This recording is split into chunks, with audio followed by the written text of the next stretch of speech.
Yuan ke-239. Wolverine menyarankan untuk melakukan perkumpulan besar terhadap satwa-satwa yang ada di pegunungan besar di Indonesia. Namun satwa lain merasa heran bagaimana caranya mereka berkumpul dan di mana perkumpulan itu akan dilaksanakan. Supaya mereka diperintah saja, nanti biar aku yang mengundang mereka. Itu memiliki keinginan sebagai hakim bertinggi di antara satwa yang lain. Namun ada baiknya kita mengetahui kepada panglima itu. Bagaimana kata boleh? Itu Wolverine kepada Raja Hukum. Itu mengatakan bahwa ia mengetahuinya, namun kini pula panglima telah fokus kepada Francis lebih baik meminta pendapat terlebih dahulu kepada Francis dan diberi kepada masing-masing. Baik, setelah ini kita pergi ke Francis. Kemudian mengetahui kepada pendapat. Wolverine mengikuti ucapan itu. Kiri sebagai ibu mengatakan bahwa kini Afrika sedang berada di puncak pendapat gunung Perintah. Karena biasa sangat senang mengenai gunung Fuji dan gunung-gunung lain. Mereka pun telah menuju puncak Singapura untuk menemui Francis di gunung gunung di atas Afrika. Mbah Buku, Mbah Leo dan Mbah sebagai Afrika. Sementara itu, Kiri dan Wolverine telah berdiskusi melakukan pendidikan yang baik untuk satwa lain. Langkah demi langkah telah tercipta, mereka semua memberikan hal itu. Ternyata benda-benda tidak ada, jika manusia tidak melihatnya. Berbeda terkena melihat tentang alam dari atas puncak gunung Perintah. Iya, Mbak. Memang kita memiliki perhatian Mbak dan tubuh, namun untuk mengapa manusia senang sekali membuat kerusakan, bahkan kita dijadikan sasaran mereka. Sementara kalian tidak saja tidak tahu kita. Terkadang mereka berteriak kita menakutkan mereka. Padahal sebaliknya, kalian mereka yang menakutkan kita. Tapi tetap saja kita yang salah. Sama halnya seperti aku demikian, diberikan simpatinya dari anak yang tersisa di kalkulasi pajak miskin, dengan luka yang diberikan akibat penyesuaian yang dilakukan makhluk Tuhan yang bernama manusia. Kembali menceritakan masalah yang menyakitkan. Benar, Mbak. Karena tentu seperti kita berjalan-jalan melewati tempat yang sama, tapi kita merasa bingung jika ada sesuatu yang berbeda di tempat yang sama kita lewati. Sangat itu sebagai satwa yang paling lama tinggal di lingkungan kita. Mendengarkan hal itu Kiri hanya diam dan tersenyum sedih. Dia mengatakan kalau melewati dirinya. Harimau Jawa bahkan hanya tinggal sejarah, tidak seperti harimau Sumatera yang masih bisa diselamatkan walaupun semuanya berada di tangan manusia. Semoga saja harimau Sumatera masih bisa terus aktif dan bersekutu. Kiri mendoakan yang terbaik untuk satwa yang menjadi spesies yang ada di dunia. Tanpa terasa mereka sampai di atas puncak dan bertemu dengan Brenda, karena mereka terkejut dengan kedatangan anggota satwa yang lain. Tapi Brenda tergelincir, tubuhnya terpaku dari pohon di puncak gunung Perintah. Brenda! Ayah Kiri mengaku dan itu. Ada di depan mereka. Satwa yang lain pun berteriak memanggil nama satwa lain. Mereka sangat terkejut melihat sosok harimau hitam jatuh dari pohon yang sama. Kini tubuh Brenda sedang berkelantang di sebuah akar pohon yang menjual ketiga hilang. Dia kembali mengingatkan kepada ayahnya bahwa dia dimaksudkan sebagai anak asuh mereka yang berkelanjutan dan adil. Sementara serigala ambil adalah Wolverine. Sosok serigala penyendiri yang berasal dari puncak Kalimantan. Ia sengaja menjaga Dinda dan para Dino karena keduanya memiliki darah suci yang belum terbawa alam yang percaya jadi jadian. Wolverine akan meninggalkan kedua anak kandung mereka pada usia 17 minggu. Rindang dan Arjuna memiliki elemen campuran yang sangat kuat di dalam tubuh mereka. Sehingga pola pikir keduanya lebih tinggi dari anak lainnya, bahkan setara dengan anak pemilik sixth sense atau indera keenam. Mendengarkan hal itu, Alenia semakin yakin harus memberikan pengawasan lebih terhadap kedua anaknya. Ya sudah, abang saja besok yang masuk ke hutan biar Alenia bersama anak-anak di rumah. Alenia mempersilahkan sang suami untuk masuk ke hutan mencari tanaman herbal untuk dirinya. Ya Alenia, ini aku akan ke rumah dulu.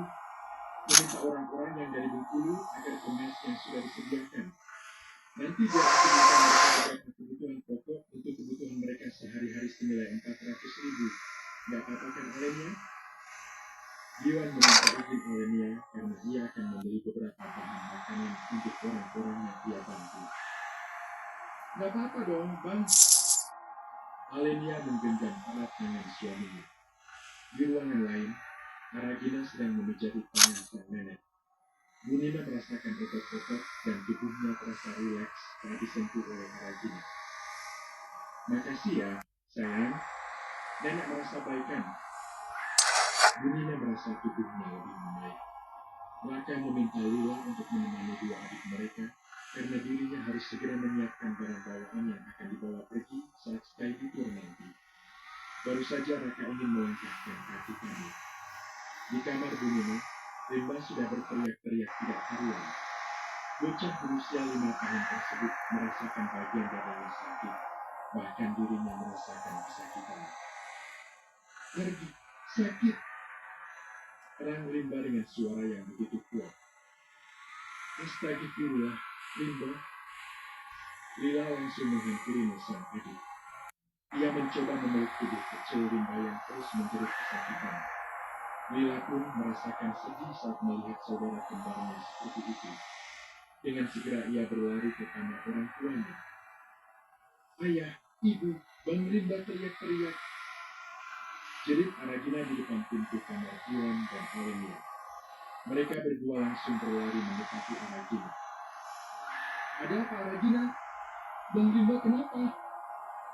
Tanya Diwan dan Alenia. Wajah keduanya sudah sangat panik. Aragina tak menjawab. Ia langsung berlari ke kamar Bunina.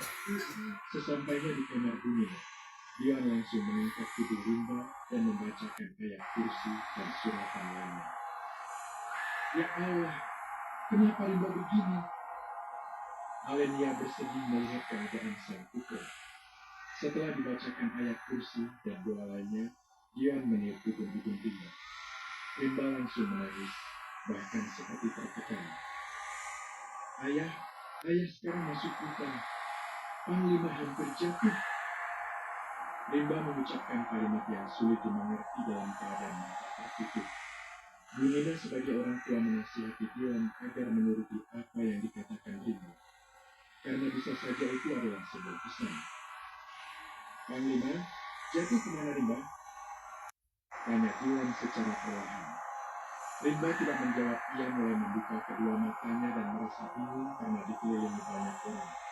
Bahkan sang ibu pun menangis. Ibu, kenapa menangis? Tanya Rimba dengan pausnya. Alenia memeluk Rimba. Ia menjawab tidak ada apa-apa, hanya sedang mengalami flu saja. Rimba sendiri gimana perasaannya? Apa ada yang sakit badannya? Tanya Bunina kepada bocah ajaib tersebut. Rimba sedih, Nek. Rimba seperti bermimpi ada harimau besar yang hampir jatuh ke jurang. Rimba menjawab seperti apa yang terjadi di pikirannya. Dek, Diwan berpikir jika ada yang sedang terjadi di hutan Gunung Kerinci, ia dengan segera meminta izin kepada anggota keluarga untuk pergi ke sana. Alenia tolong hubungi Meng Abdul saja. Suruh ia menjemput dan mengantarkan orang-orang yang ada di rumah kita untuk ke mes perkebunan. Ini uangnya suruh ia belanja di warung simpang 4 saja. Aku harus segera masuk hutan sekarang. Diwan menyerahkan uang 400.000 rupiah kepada Alenia. Ia berpamitan kepada semua, terutama kepada Rimba dan mencium ujung kepala sang putra. Diwan ke-240. Apa yang terjadi pada Rimba membuat Diwan yakin jika semua itu adalah pertanda. Bukan rahasia umum jika kedua anaknya memiliki kemampuan yang tidak biasa. Diwan berpamitan kepada keluarganya. Ia benar-benar akan masuk ke dalam hutan mencari tahu apa yang terjadi. Dengan langkah yang tegak dan berani, Diwan bergegas untuk masuk ke dalam hutan Gunung Kerinci. Tak sampai di situ saja yang Diwan lakukan. Ketika dirinya tiba di depan pintu masuk pendakian, ia berlari sekuat tenaga menuju puncak Gunung Kerinci. Aku harus mencari tahu apa yang terjadi di hutan, apalagi saat ini kakek sedang pergi. Gumam Dion di sepanjang perjalanan. Tanpa rasa lelah Dion berlari ke arah hutan. Ia tak peduli dengan keadaan kakinya yang lelah bahkan tersandung beberapa batu dan akar pohon. Dirinya hanya ingin lekas sampai ke atas puncak. Feeling Dion semuanya ada di puncak Indrapura Kerinci. Napas Dion terasa sangat berat, ia sulit bernapas, namun perjalanan belum usai. Kini Dion telah sampai di area air terjun, namun tak ada yang tahu. Pasti semua ada di puncak, ya Allah berilah kekuatan untukku. Dion berharap ia mendapatkan pertolongan dari Yang Maha Kuasa. Seolah ada angin yang masuk ke dalam diri Dion, dia seperti tak sadar dengan kekuatan yang penuh terasa di dalam tubuh. Sang Bapak Rimba kembali berlarian menuju puncak Indrapura Gunung Kerinci dengan ketinggian 3.800 meter. Di tebing yang curam, Bronkas masih bergelantungan dengan berpegangan akar pohon yang tersisa. Seluruh satwa yang ada sangat takut dan juga takut melihat posisi Bronkas yang bisa saja jatuh ke kaldera Gunung Kerinci. Kini sebagai seorang ibu tak bisa menahan kepeduliannya untuk seorang anak. Ia memberikan tangan-tangannya untuk Bronkas, namun sama saja yang terjadi. Keadaan sedang di puncak Gunung Kerinci makin membuatnya tergelincir. Ia tersentuh perpegangan akar pohon yang digonggong erat oleh Bronkas. Justru yang hendak ia berpegangan pada tubuh Bronkas yang mulai terus dan hampir terjatuh. Bronkas, kalian harus bertahan. Transisi sebagai pemimpin keluarga bagi kedua. Namun itu, kembalilah, dia sering dan akan mencari kedua mengenai itu mendekati keduanya karena yang sudah akan menyebabkan diri tersebut. Itu malah melihat anggota keluarganya dalam bahaya. Sementara Suri dan Bronkas sedang berjuang keras mati-matian di bawah sana. Momen itu menambah kekuatan Dion yang sedang berjuang. Bahkan kira-kira di tubuh Dion mengeluarkan haru. Seperti orang yang tersukan, Dion membalas anak itu dengan teriakannya yang tidak kuat. Kini ia telah sampai di puncak Indrapura dan melihat itu sedang berkumpul di sana. Dion merasa sangat terkejut saat ia melihat dua spesies harimau berkelantungan di atas sayap kematian. Bronkas! Dion berteriak sangat kencang. Ia langsung mengambil posisi berkelompok dan mengulurkan tangannya pada kiri yang berada di posisi. Jika Dion, kami berdua takut tidak ada yang akan terjadi nantinya. Bronkas hampir berputus asa. Tidak Bronkas, percaya kenapa? Sebenarnya akan baik-baik saja. Genggam tangan baik Bronkas. Dion menasihati Bronkas untuk percaya padanya. Dion juga berteriak meminta para satwa untuk menarik tubuhnya agar kedua harimau yang dalam posisi menghalalkan itu agar kelanjutan. Ayo Akbar, ayo Bronkas sekarang genggam tanganku. Teriak Dion mengandalkan pasir sekaligus menarik tangan Bronkas. Terlihat jelas rombongan satwa yang lain menarik tubuh Dion dengan kuat. Mereka semua bekerja sama dengan Mengabdi selesai berjalan dari fokus yang ia membeli kebutuhan pokok yang diperlukan olehnya, seperti beras telur dan dua kopi dan lainnya. Ia pun merasa sedih melihat keadaan dirinya dan juga rindu. Karena bagi Mengabdi keluarga Kakali dan Dion sudah ia anggap seperti keluarga sendiri. Semoga saja kamu itu sendirian, tidak tegas engkau melakukan kayak gitu. Dan Abdul mengingat cerita Alenia tentang Rimba yang seperti kerasukan. Hingga akhirnya ia sadar telah sampai di depan rumah Dion. Ia mengucapkan salam dan memperkenalkan diri kepada orang-orang dari bangsa. Para penghulu menyambut Meng Ali dengan ramah. Mereka juga bersyukur karena telah diterima kerja di perkebunan teh milik Bumina atau yang mereka kenal sebagai orang tua angkat Dion. Setelah mengemasi barang bawaan yang seadanya, mereka mengikuti langkah Meng Abdul menuju mes yang tidak jauh dari area perkebunan teh sebelah utara. Namun langkah mereka terhenti saat melihat ada suatu kumpulan massa di depan rumah warga Kerinci. Itu di depan rumah Mendrik ramai-ramai ada apa ya? Sepertinya nggak ada yang lagi sakit. Meng Abdul bergumam lirik. Ternyata para rombongan pembisnis dari kota melakukan promosi tentang pembukaan pabrik teh kemasan siap saji. Apa kami bisa mendapatkan keuntungan dari pabrik itu, Pak? Tanya salah satu warga kepada pimpinan perusahaan. Pak Arya dengan semangatnya mengatakan bahwa semuanya akan mendapatkan hasil yang baik. Ia juga telah membagi beberapa uang pecahan 50.000 kepada warga yang hadir. Ini sebagai awalan saja, nanti setelah ini akan saya tambah lagi. Asal kalian menyetujui untuk tanda tangan berdirinya pabrik teh siap saji di sini. Dan satu lagi, menjual tanah kalian untuk tempat yang akan kami gunakan. Bagaimana? Pak Arya menawarkan iming-iming kepada warga Kerinci. Para warga saling berpandangan. Mereka tergiur dan ingin segera menyetujui.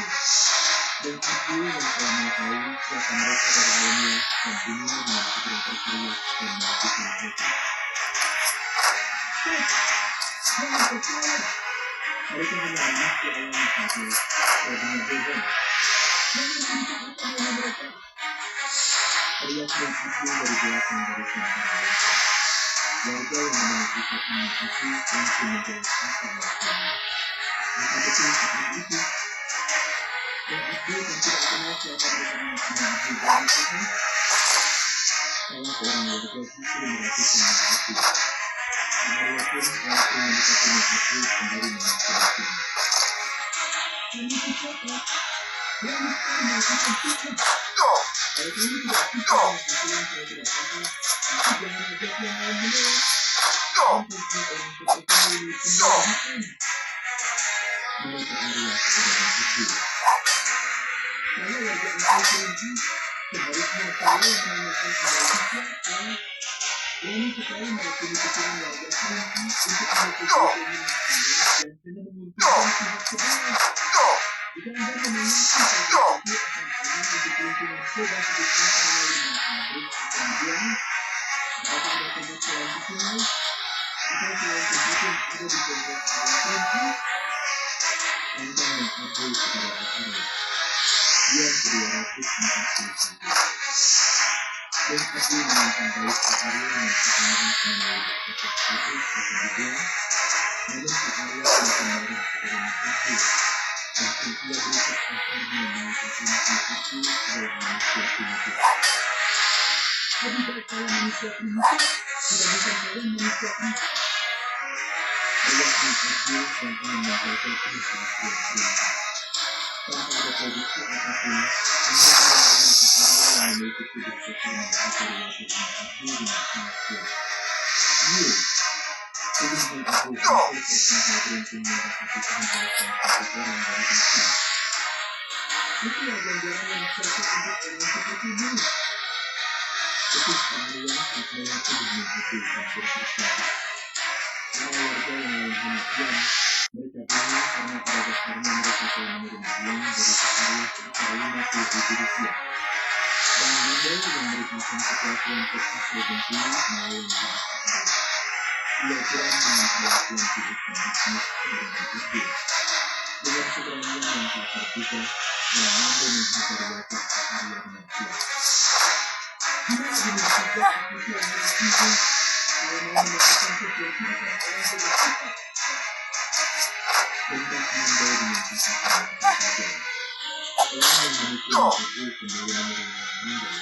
Namun dengan santainya Mando mengangkat tangan itu dan membakarnya dengan sangat kuat. Tiga orang bawaan Pak Arya. Yang Mando melemparkan tubuh kotak itu ke tanah dia.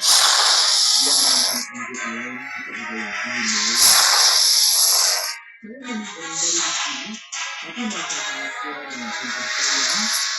Hanya karena uang 50.000 rupiah, kalian diam melihat saudara Anda dibesar seperti ini. Tegas Bang Mando kepada warga Kerinci. Dan Abdul menahan Bang Mando untuk tidak marah lagi. Dia khawatir jika Bang Mando akan melakukan pembahasan. Sudah Bang, kita segera membuat saja ya. Ucap Bang Abdul kepada Bang Mando. Tapi Bang Abdul tidak apa. Bang Mando mengkhawatirkan keadaan Bang Abdul. Tidak apa-apa, hanya sakit sedikit. Ayo kita ke mes sekarang. Bang Abdul mulai beranjak berdiri untuk pergi. Bang Nando dan rombongannya mengikuti langkah Bang Abdul untuk segera menuju mes. Namun langkah mereka terhenti saat para warga mulai mengembalikan uang ke Arya dan mengusirnya. Ini uangnya, Pak. Kami tidak menerima banyak pabrik di sini. Uangnya tidak kami kembalikan sekarang. Dan uangnya pergi. Pergi. Pak. Ini apa-apa saja sudah selesai. Para warga memaki ke Arya dan lainnya. Hal itu membuatnya Abdul dan Tangan jauh tersenyum. Abdul, itu mau kerja di kebun juga kan? Boleh kami temani Mas? Seru para warga yang menawarkan bantuan. Boleh, ayo. Ini semua orang dari Makulun yang akan bekerja di kebun pemilik ini. Jawab Mas Abdul dengan ramah. Sementara Pak Arya dan lainnya menatap Hasan ke Abdul. Arya terus menenangkan Rindu. Ia memberikan air minum untuk selanjutnya. Tak lupa mengejaki telapak tangannya kepada bergantian kiri dan kanan. Mas, sebaiknya Rinda dibawa ke telapak itu dari saja. Saya mencari tahu apa yang sebenarnya terjadi. Kasihan kalau harus saya dikeluarkan. Rinda menunjukkan kemuliaan yang tinggi. Iya, Bu, nanti setelah saya akan Arya bayarin mas kalau pembinaan dia. Arya menunjukkan kepala Rinda. Rajina hanya menatap saudara sendirinya dengan katakan terus. Ia mendekati Rinda kemudian memeluknya dengan erat. Dan Rinda jangan kau pikir lagi. Rajina sakit dan Rinda kenapa-napa. Rajina menangis mengkhawatirkan sendirinya. Ya, Bu, dan Rinda berkata, kenapa kita semua sudah besok? Ucap Rinda menyemangati sang adik. Arya dan Rinda tersenyum melihat keakraban keduanya. Kalian sangat akrab dan begitu menyayangi ibu saya melihatnya. Ucap Alenia yang merasa terharu dengan kasih sayang kedua kakak beradik tersebut. Rimba dan Aragina tersenyum, keduanya menunjuk ke arah Raka dan Lila yang ada di ruangan itu. Iya ibu, semuanya karena Bang Raka dan Kak Lila. Kami diajarkan mereka untuk saling menyayangi. Jawab Aragina semuanya yang lincah. Masalah, iya sayang. Bang Raka dan Kak Lila memang anak-anak baik sedari dulu keduanya juga pintar. Kalian banyak belajar dari mereka ya. Sahut Alenia yang memuji kedua anak asuh mereka. Lila menghampiri Rimba dan Aragina. Ia memeluk kedua adik asuhnya sembari mengatakan bahwa sifat keduanya dibentuk dari dua orang tua asuh yang hebat ditambah sosok kakek nenek yang begitu baik kepada mereka. Raka juga mengatakan bahwa rumah terbaik adalah kasih sayang bukan perkara mewah atau tidaknya bangunan itu, tapi hangat karena saling menyayangi satu sama lain. Seketika suasana di ruangan tersebut berubah menjadi sendi, hingga akhirnya Raka menghibur semuanya. Sebentar lagi, Bang Raka bakal ke Jakarta Bali. Kalian mau nitip apa, hayo? Ucap Raka dengan posisi di hadapan Rimba dan Aragina. Apa ya? Rajina mau diberikan boneka bola. Dan mereka mau apa, Bang? Rajina menyanyikannya sangat. Bang Rimba ingin diberikan kopi aja, boleh? Jawab Rimba dengan sangat yakin. Akhirnya mendekati Raka dan menanyakan apakah uang tadi sore yang cukup. Uang untuk di perjalanan juga pasti tidak ada. Kemudian mendekati Lila, apa uang untuk membayar kakak dan putri di sekolahnya sudah yakin cukup. Kalau belum cukup, nanti nenek membayar ke kalian. Lila justru mengikuti pertanyaan Alenia. Apa-apa, Alenia masih ada tabungan. Ucap Alenia dengan senyuman pula. Dia merasa tunggu, nenek. Mereka mengucapkan apa yang sebenarnya terjadi. Ya, Alenia juga dilakukan semuanya. Semoga saja cukup. Jawab Lila dengan malu-malu. Dia menghadap tubuh proses dibantu dengan sisi yang lain. Akhirnya tubuh kedua harimau itu terbuka terangkat ke atas dan membuat dia menangis lega. Alhamdulillah, ucap Juan dalam keadaan terlentang. Pada saat yang berbunyi kuat, mereka melihat Juan begitu lelah. Ada Juan, makasih ya. Ucap Isma dari kata-kata tubuh Juan.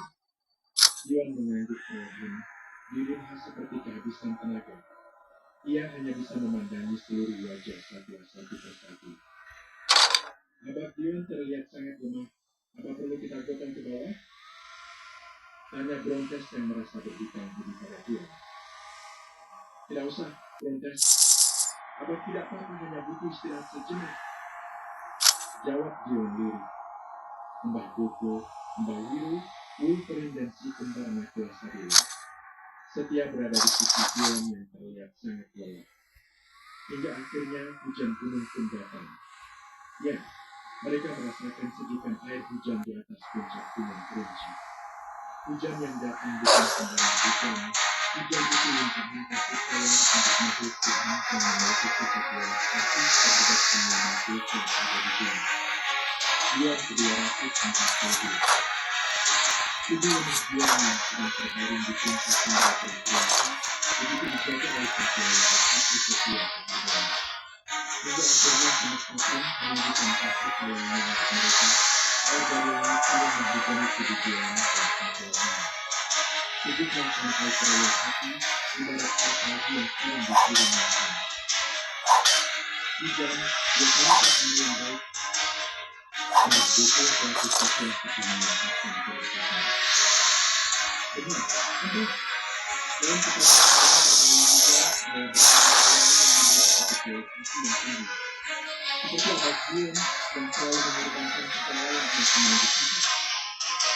Mbah Wiru menempeli ikatan gajah seperti yang dialami oleh sang Kerinci.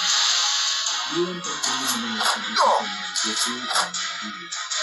Dia merasakan betapa sedihnya air hujan yang mengalir seluruh tubuhnya, karena dirinya sedang merasakan perawatan yang mendalam. Abah Dion, maafkan kalian selalu mengatakan kami tidak pernah bisa lepas dari pertolongan. Ucap Brontes yang merasa bersalah. Mendengar ucapan Brontes yang memegang seperti itu membuat Dion merasa terhibur. Ia langsung bangkit dan mengambil posisi duduk. Dengan tersenyum Dion menjelaskan bahwa tidak pernah merasa dirugikan dengan apa yang dia lakukan. Kalian menghormati saat aku terbuang, lalu apa alasanku untuk bisa meninggalkan kalian sedikit pun? Dia mengeluk hidung kepada Brontes yang menunduk. Brontes membalas sentuhan Dion. Dia menggoyahkan tubuhnya di tubuh Dion. Terima kasih, Bapak Bunda. Berkatmu kita masih bisa merasakan oksigen yang ada di dunia. Ucap Brontes untuk tutup yang halus. Semua duduk bermandikan air hujan di atas puncak, sampai datang sesuatu indah yang ada di ujung langit. Dengan keindahan luar biasa dan berbeda, fenomena alam tersebut terlihat indah di ujung langit Kerinci. Wow, ada pelangi. Mungkin semesta menjawab doa kalian. Semoga saja kalian tetap hidup dalam jangka panjang. Jangan jadi sejarah dalam waktu yang cepat ya. Ujar Dion di hadapan sahabat alamnya. Wolverine yang baru bergabung dalam kelompok satwa Kerinci yang dipimpin Dion merasakan kenyamanan yang luar biasa. Di alam Kerinci, dia merasakan adanya ikatan batin dan kasih sayang yang kuat. Bukan hanya satwa dan satwa, namun satwa dan manusia.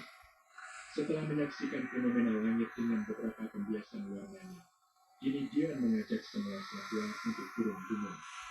Di perjalanan, Dion mengatakan bahwa dirinya akan mencari tanaman purple untuk sang ibu angkat. Nanti kita bantu nyari. Kemarin Baliak ada banyak di sebelah timur dari air terjun. Ucap Mbah Bobo memberitahu Dion. Dion sumringah. Ia langsung bersemangat untuk segera turun dari puncak dan mencari tanaman itu. Tak butuh waktu lama, akhirnya mereka sampai di area dekat air terjun. Mbah Bobo langsung mengajak lainnya membantu Dion untuk memanen tanaman purple yang dibutuhkan. Langkah mereka terhenti karena adanya gerak-gerik di balik kumpulan tanaman purple. Sepertinya ada makhluk di sana. Ujar Dion memastikan. Ia membuka semak belukar tersebut dan terkejut ada makhluk hidup di sana. Orang hutan Sumatera? Lirik Dion perlahan. Orang hutan itu seperti ketakutan saat melihat Dion. Mungkin saja ia adalah korban dari perburuan liar dan berhasil kabur. Namun ia mendekat ke arah Mbah Bobo dan Mbah Wiru Memang di kalangan siswa lainnya Joseph dan Robert Sumatera satu ini berarti dikenal. Sifatnya yang luas aktif dan benar membuat satu lainnya merasa begitu. Ini penambah sejak hendak Joko mendekati orang bukan yang dikatakan. Baliran mendekati orang bukan tersebut dan mengatakan tak perlu masuk dengan dia. Karena manusia yang satu ini berbeda dengan yang lain.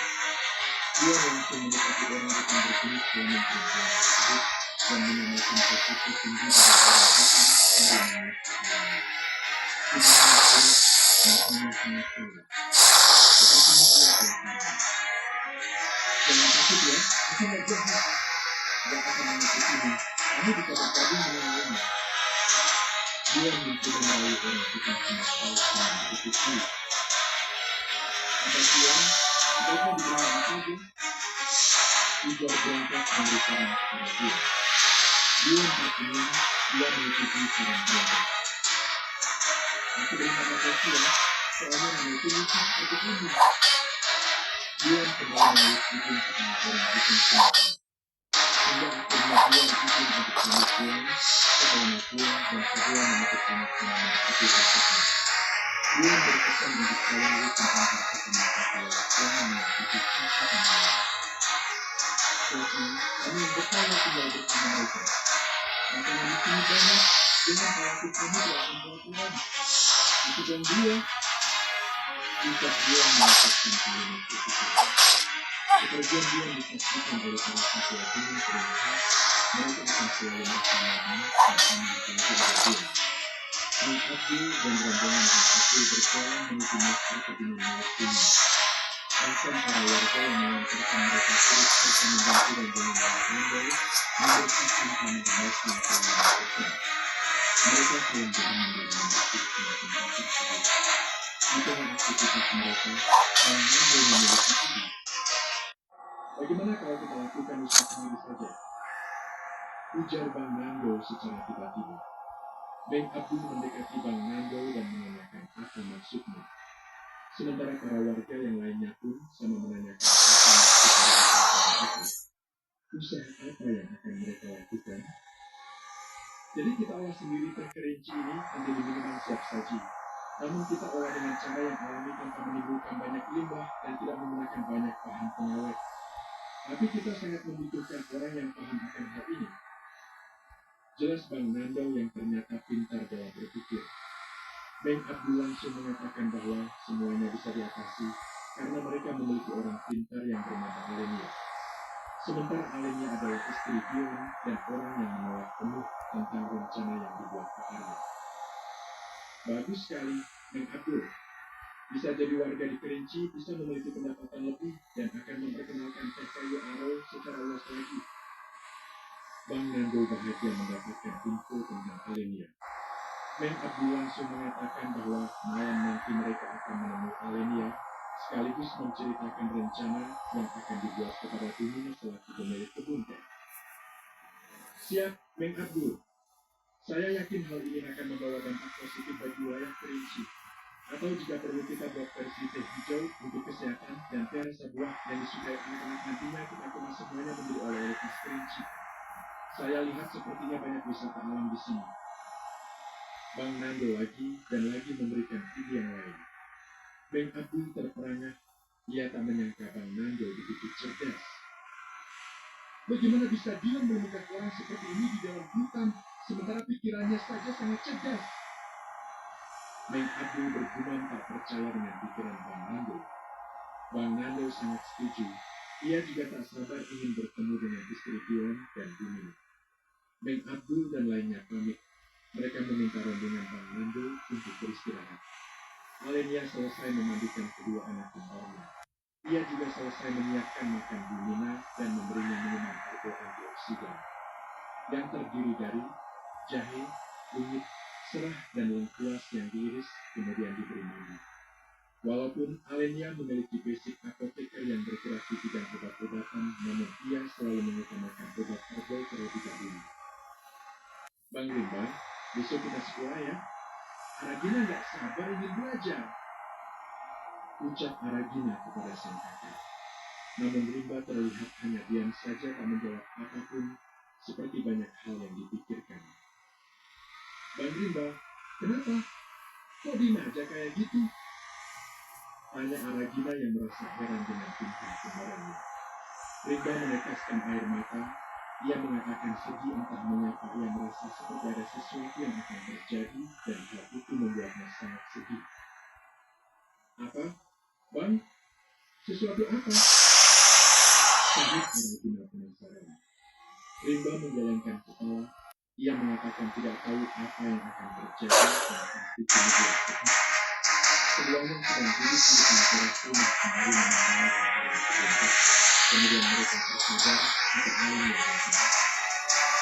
Loh, mereka juga kalau dia melamun. Oh ya, ibu dan burung ganggu, silakan Alim. Tanya Alim yang sembari meletakkan burung yang berisi puding putih dengan potongan buah-buahan. Aragina, maju! Seru putri Alimnya dengan semangat. Namun tidak dengan Rimba. Biasanya ia paling senang dengan makanan yang berputar-putar. Bukan tetapi pada ini ia hanya diam kalau tidak berselera. Mereka mau puding ini. Alimnya mengangkat kembali piring yang berisi puding buah-buahan putar. Rimba hanya menjalankan kepala putri Alimnya. Bang Rimba? Bang Rimba sakit? Alimnya kembali memastikan keadaan sang putra. Jika Rimba ingin menjawab istri dia yang datang dari hutan gunung selatan. Saat itu dia membalaskan berlari dan memelukkan ayah kembali menangis. Yuk, bagian ayah sama-sama ini. Dia merasa bingung karena Rimba menangis dengan memeluknya. Dia kedua ratus 43. Melihat dia yang datang ke rumah, Rimba langsung berlari memeluk sang ayah. Ia menangis ketunjukan di pelukan dia, namun belum bisa menceritakan apa-apa. Bahkan ketika dia mulai menanyakan apa yang terjadi pada sang putra, ada jawaban apapun yang terdengar. Alimnya dan Aragina sudah berusaha melihat Rimba menangis seperti itu. Mereka mengkhawatirkan jika Rimba akan sembuh seperti sebelumnya. Dengan kelahan dan berulang kali, ia menanyakan apa yang terjadi pada Rimba. Rimba, jangan menangis lagi. Kenapa? Tanggung jawab ayah. Apa yang terjadi? Kenapa menangis seperti itu? Anak pintar dan sulit aku tahu jawabannya apa. Rimba mengelus-elus rambut Rimba dengan penuh kasih sayang. Rimba nggak tahu juga, ya. Rimba cuma mau menangis aja. Rimba menjawab pertanyaan Dilan. Semuanya merasa bingung dengan apa yang dirasakan Dilan. Sampai akhirnya Alimnya mengajak Dilan untuk membawa Rimba ke Ustaz Abdul Ghani. Siapa tahu Ustaz bisa mengetahui dan mengobati apa yang terjadi dengan Rimba, Bang? Alimnya pun sangat khawatir dengan keadaan sang putra. Dilan menyetujui, namun ia ingin mandi terlebih dahulu dan merapikan tanaman herbal yang akan dibuat ramuan untuk pengobatan ini. Ya sudah, Bang Dilan mandi dulu. Kami tunggu di luar ya. Ucap Alimnya meminta sang suami untuk mandi terlebih dahulu. Bunyinya di dalam rumah sedang ditemani Lila. Namun Lila meminta tolong Raka untuk memanggil Alimnya karena ibu badan dunia terasa sangat sakit jika nanti bunyinya akan mengalami demam. Raka menuju teras rumah mencari keberadaan sang ibu asuh. Namun sesampainya di sana, ia melihat Alimnya dan ingin mengutarakan pesan yang akan Alimnya. Rimba dengan tatapan mata membaik kembali berteriak dan menangis lebih kencang. Jangan Kak! Teriak Rimba dengan perlahan dan memeluknya seperti ia memeluk dia. Ada apa, Rimba? Dia bangun sama Rimba ini. Rimba kenapa lagi? Tanya Raka dengan penuh perhatian kepada adik angkatnya. Rimba kembali pingsan. Hal itu membuat Alimnya semakin bingung dan sedih.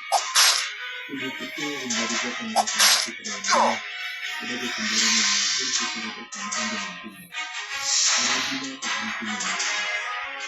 Ia takut jika terjadi sesuatu pada Rimba, namun setelah berlalu Aragina mendekati tubuh Rimba.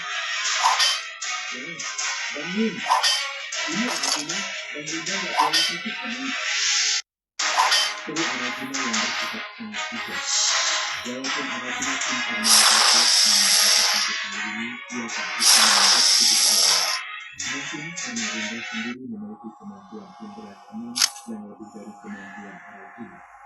Alenia berlari ke arah Bumina. Ia memeriksa suhu tubuh Bumina dan memberi obat peredam panas, sekaligus memberitahukan kondisi Rimba saat ini. Ya Allah, nak, yang sabar ya. Setiap anak yang memiliki kemampuan masing-masing, ibu doakan yang terbaik untuk Rimba. Bumina mendoakan cucu angkatnya tersebut. Ia merasa sedih dengan keadaan Rimba. Ya, setelah ini akan kami bawa ke Ustaz Abdul Ghani. Lila jaga nenek dulu ya. Alenia menjelaskan rencananya setelah ini.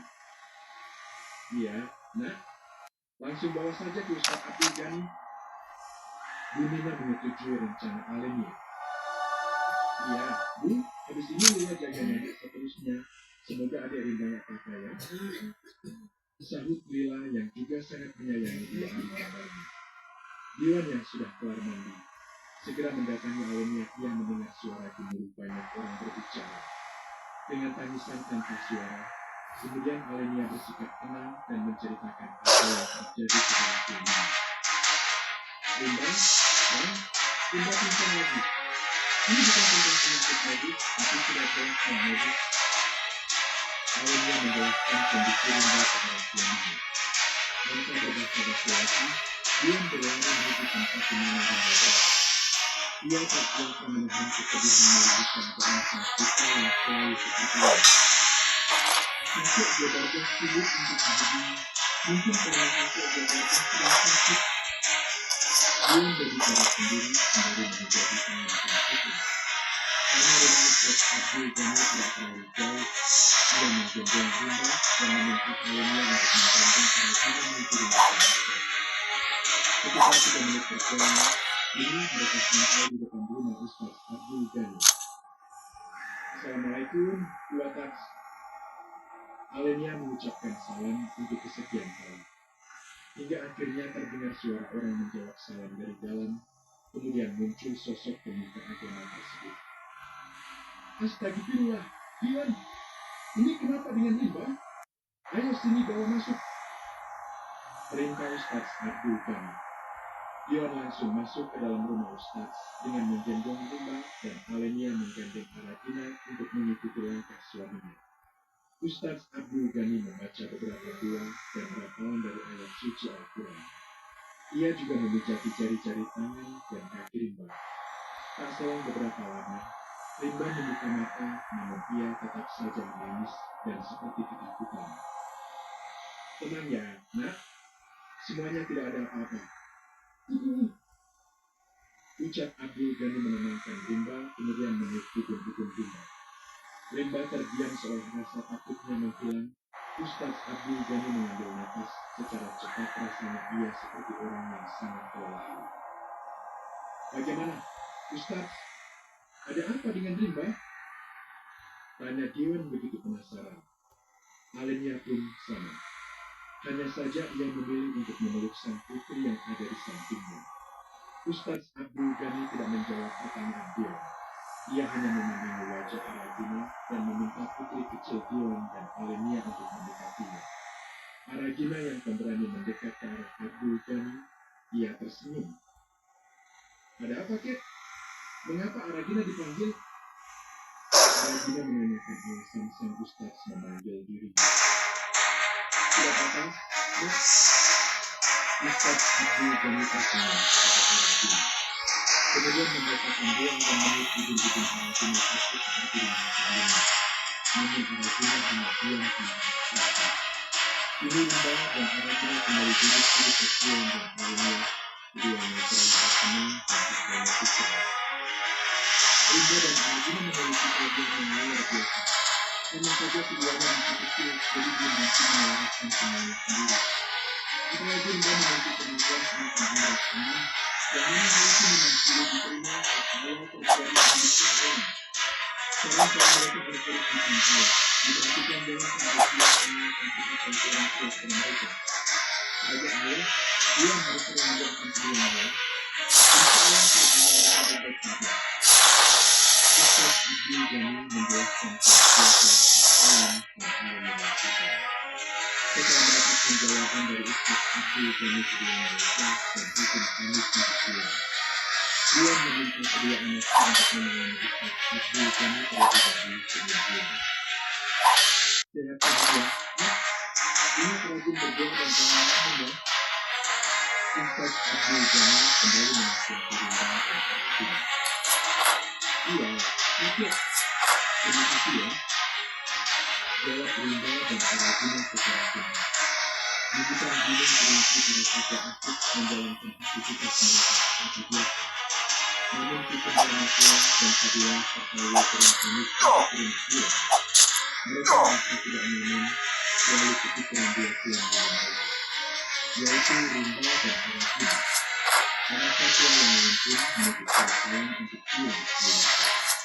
Kita perjuangan pulang, Sabila dan Wilayah. Anak satu yang lainnya Karim pun bersama-sama dengan tidak menanggapi, ia selalu menyendiri dan berpikir.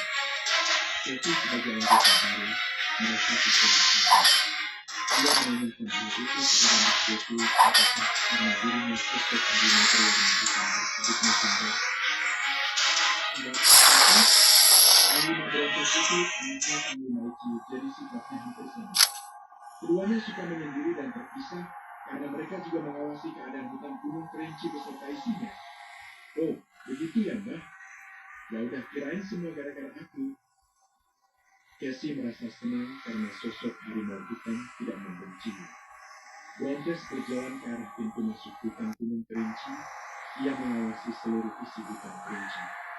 Brontes khawatir jika masih ada orang tidak bertanggung jawab yang memasang jerat madu, potas, dan sebagainya demi memburu hewan yang ada di dalam hutan. Ichi dan seluruh laki orang tua sangat mengerti jika sosok sang putra sangat gagah dan berani sehingga mereka menyerahkan tanggung jawab untuk menjadi pemimpin kawanan satwa di hutan Kerinci. Oh ya Papa, ini juga punya teman bernama Gagak. Ia seekor kera yang lucu dan menggemaskan. Pasti nanti kamu senang saat bertemu dengannya, tapi kini dia sedang berada di tanah Jawa. Mbah Wiro memberitahu Casey tentang Gagak. Oh begitu ya Mbah, kapan Gagak pulang? Tapi kami berdua beda dia kurang dan aku orang hutan. Jawab Casey dengan malu-malu. Oh, begitu ya beda? Tapi itu Panglima Ici dan Ibu Suri beda bisa menikah. Yang satu harimau orang Sumatera dan satu harimau putih dari Jawa. Wedong Mahwiro kepada anggota baru mereka. Casey hanya tersenyum ketika menjelaskan itu. Tapi aku ciptakan tradisi ini tidak di tanah Jawa. Gunanya seorang diri. Yang ke-240.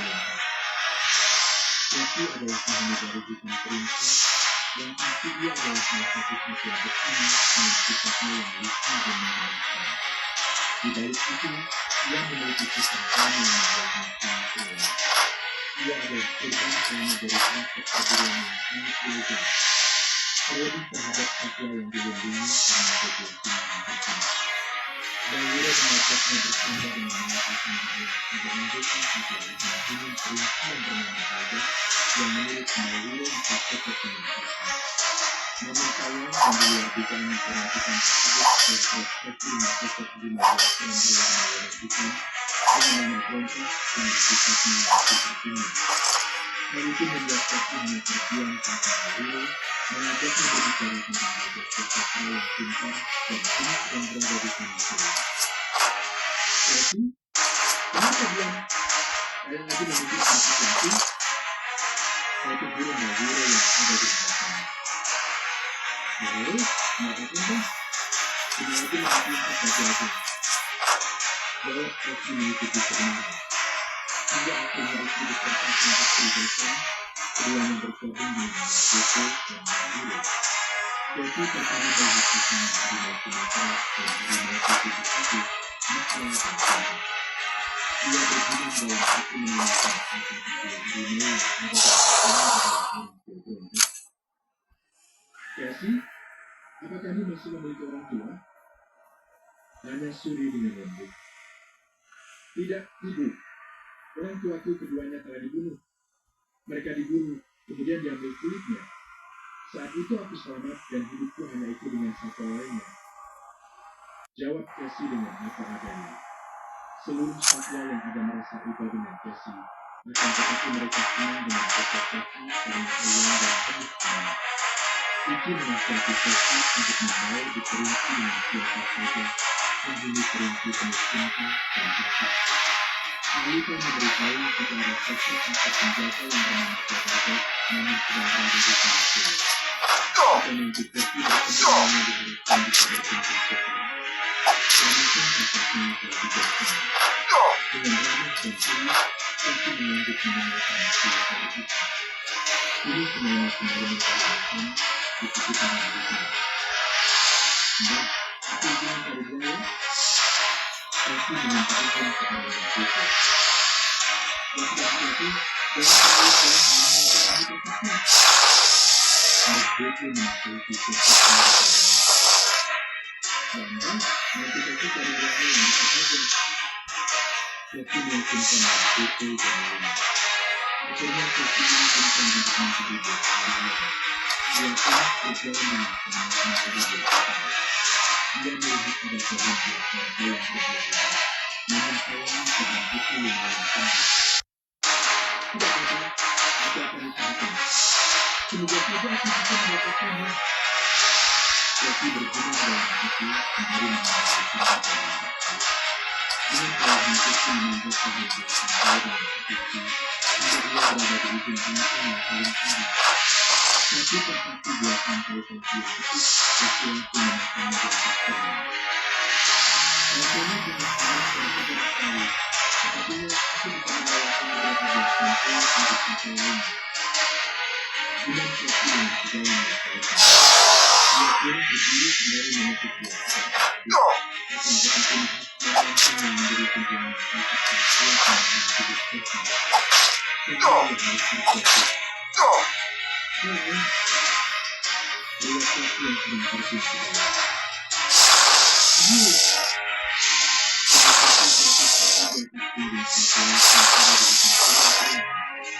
Dian dan Aulia merasakan Beto mereka telah mengetahui apa yang harus dilakukan untuk menolong diri. Ini menyebabkan suatu kesenangan dengan Casey. Dan yang dibawa dari hutan tidak dicicipnya. Lalu Aulia masuk ke bimbingan sang ibu. Aulia menanyakan obat apa yang telah diberikan. Dia mengatakan semuanya telah siap dan sudah bersih. Aulia tinggal melewati. Oke, baik. Makasih ya. Gangguan jaga ibu. Alenia mau siapkan dulu. Alenia meminta Dion menjaga Bunina. Siap, Alenia. Setelah menjaga Bunina, bolehkan menjagamu? Udah Dion kepada Alenia. Alenia tersenyum dan tersipu malu. Sosok suaminya adalah tipe laki cuek yang jarang merayu atau menggoda. Dion menuju tempat di mana Bunina berada. Ia menghampiri Bunina dan memijati kakinya. Sudah, Dion. Pasti kamu lelah. Gak usah mijati ibu, nak. Bunina menyentuh bahu sang putra angkat. Gak apa-apa, Bu. Ibu saja gak pernah lelah peduli terhadapku dan keluargaku dari dulu hingga saat ini. Jadi gak ada alasan buatku merasa lelah. Jawab Dion sembari terus memijati kaki Bunina. Tangan Dion merasakan sesuatu yang basah dan dingin. Ia terkejut melihat Bunina menangis. Loh, Bu, ibu kenapa menangis? Tanya Dion dengan sangat penasaran. Bunina mengatakan dirinya sangat sedih setelah ditinggal mati oleh putri satu-satunya kini suaminya pun menyusul. Ia merasa dirinya seorang diri di dunia, tidak ada yang peduli dengannya. Namun kini ia merasa beruntung saat keluarga Dion menemaninya dan mengurusnya dengan sangat ikhlas. Bunina takut jika Dion dan keluarganya meninggalkannya di saat kondisi Bunina sedang stroke seperti itu. Bu, jangan berpikiran seperti itu. Kami tidak akan meninggalkan ibu. Ibu pun orang tua untuk kami. Aku, Kak Dania dan Alenia telah menganggap ibu seperti ibu kami sendiri. Dion menenangkan Bunina. Air mata Bunina tetap mengalir. Ia merasa malu dulu sangat jahat kepada Dion dan keluarganya. Justru kini mereka yang menjadi penyelamat bumi. Alenia di mana, nak? Tanya Bumina mencari keberadaan sang putri. Alenia sedang meracik tanaman herbal yang Dion bawa dari hutan tadi. Nanti diminum ya. Dion memberitahu jika sang istri sedang mengolah obat herbal untuk Bumina. Iya, nak. Ibu akan meminumnya. Bumina bersemangat menjawab permintaan Dion. Di dapur, dengan cekatannya Alenia mengolah dedaunan yang ditawarkan Bumina. Semoga saja ramuan ini bisa membuat Bumina bisa kembali berjalan. Gumam Alenia berharap kesembuhan Bumina. Ia mengolahnya dengan penuh cinta. Alenia memiliki pemikiran yang jenius dalam meracik obat-obatan. Kini obat yang ia buat telah siap, namun harus Alenia rebus sebentar. Ia takut ada mikroorganisme yang berbahaya dan belum mati jika tidak dipanaskan. Setelah semuanya sudah siap, Alenia membawanya ke tempat Bumina. Ibu, ini ramuannya udah jadi. Diminum dulu ya, Bu, selagi hangat. Ucap Alenia dengan penuh perhatian. Bumina menerima minuman herbal yang telah siap dan dengan perlahan meminumnya. Rasanya sangat kecil, Alenia. Ibu butuh penawar. Ucap Bumina yang sudah menghabiskan satu gelas ramuan herbal dari Alenia. Dion dengan sigap mengambilkan madu hitam yang dia punya dan memberikannya kepada Bumina. Saat Bumina meraih madu tersebut, ia merasa ada sesuatu yang lain dalam tubuhnya. Alenia, teriak Bumina dengan sangat kencang. Alenia dan Dion langsung mendekati Bumina. Mereka menanyakan apa yang terjadi. Seni-seni di kaki ibu terasa enteng, nak. Ibu mau minum ramuan ini rutin ya? Semoga nanti ibu bisa jalan lagi. Bumina terlihat begitu bahagia. Alhamdulillah, siap ibu. Alenia akan buatkan ramuan untuk ibu lagi.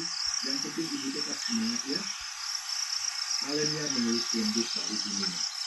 Tawa Bumina membuat Dion dan Alenia senang. Keduanya ingin membalas budi atas kebaikan Bumina selama ini. Di tengah senda gurau mereka, terdengar suara ketukan pintu dari luar. Dengan segera Alenia membuka pintu tersebut, yang mana ternyata rombongan Bang Mandau dan teman-temannya. Tak hanya itu, ada Bang Abdul juga yang datang menemani mereka. Aduh, malam-malam didatangi saudara. Silakan masuk. Dion mempersilahkan semua orang yang ada untuk masuk ke dalam rumah. Dion meminta Alenia untuk membuatkan minum dan mengajak Bumina untuk bertemu dengan rombongan Bang Mandau karena mereka ingin bertemu dengan pemilik kebun terkayu hari. Dengan senang hati Bumina menemui mereka, Dion mendorong kursi roda Bumina sampai ke ruang tamu. Sesampainya di sana, para rombongan dari Bengkulu menyalami Bumina untuk memperkenalkan diri sekaligus berterima kasih atas kebaikan yang sudah diberikan. Sama-sama, saya harap kalian dapat tetap bekerja di kebun saya. Bumina tersenyum merespon rombongan Bang Mandau. Tak lama mereka mengobrol, Alenia datang membawa teh hangat untuk para tamu.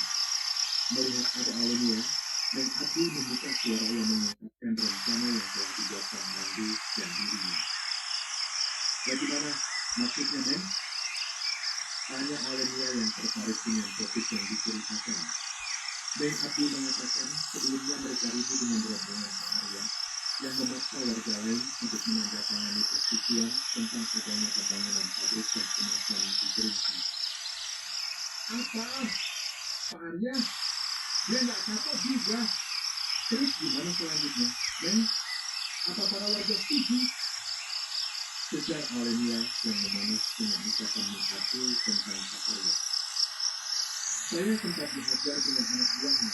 Untuk ada Bang Mandau yang menghajar balik Pak Arya, terus para warga berhasil disadarkan Bang Mandau kalau dampak adanya pabrik dan kemasan